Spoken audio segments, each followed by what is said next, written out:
کیا اچھا زمانہ تھا جب انگریز آرام سے رنجیت سنگھ کے پنجاب کا ایک حصہ الگ کر کے شمال مغربی سرحدی صوبہ بنا لیتا تھا اور پھر اسی پنجاب کے دو مزید بکھرے کر کے دو آزاد ملکوں کو دان کر دیتا تھا۔ تالپوروں کے سندھ کو بمبئی پریزیڈنسی میں غائب کر کے 88 برس بعد پھر اپنے ہیٹ میں سے کبوتر کی طرح نکال لیتا تھا اور متحدہ بنگال کو کاٹ کے پھر جوڑ کے پھر کاٹ لیتا تھا۔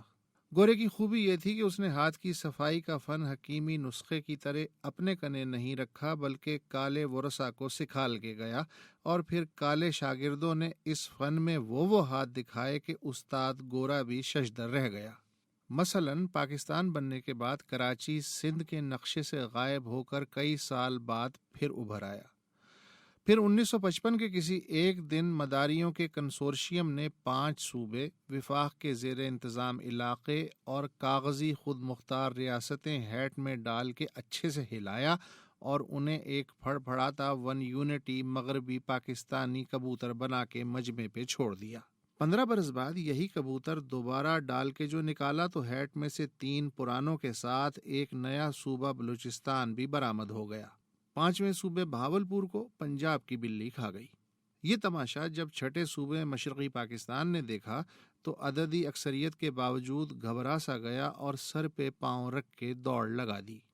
پر اب مداری بوڑھا ہو چکا ہے اور اس میں ویسا دم خم نہیں رہا۔ ہیڈ بھی تو خستہ ہو گیا ہے اور صوبے بھی اس قدر بدتمیز کہ نہ بڑوں کی عزت نہ چھوٹوں کا پاس لحاظ۔ پھر بھی تماشائیوں کے پرزور اصرار پہ مداری وفاقی اکھاڑ پچھاڑ کا کرتب دکھانا بھی چاہے تو کیسے دکھائے؟ اس نے تو خود 1973 کے آئین کی بھاری زنجیر میں ٹخنے پھنسا رکھے ہیں۔ بھلا کس لقمان نے کہا تھا کہ موجودہ صوبوں کی حدود میں تبدیلی اور نئے صوبوں کی تشکیل کے لیے آرٹیکل 239 آئین میں ڈال دو؟ جو لوگ نئے صوبوں کا مطالبہ کر رہے ہیں اور جو مخالفت کر رہے ہیں، کیا دونوں نے آرٹیکل 239 بغور پڑھا ہے؟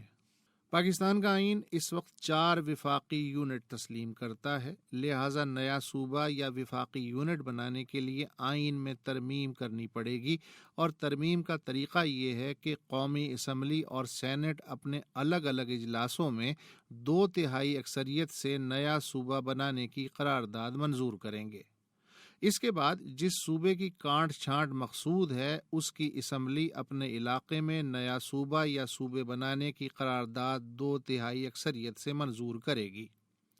جب تینوں ایوان اس نقطے پہ متفق ہو جائیں گے تب یہ قرارداد آئینی ترمیم کے بل کی شکل میں صدر مملکت کے پاس دستخط کے لیے بھیجی جاوے گی، اور صدارتی دستخط ہونے کے بعد نیا صوبہ یا صوبے وجود میں آ جائیں گے۔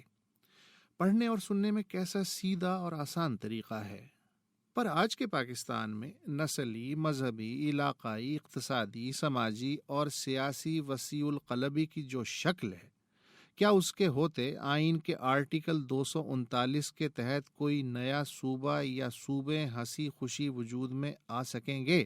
گر ممکن ہے تو بتایا جائے، نہیں ہے تو پھر یہ سارا کھیل تماشا کس کے لیے اور کیوں صاحب؟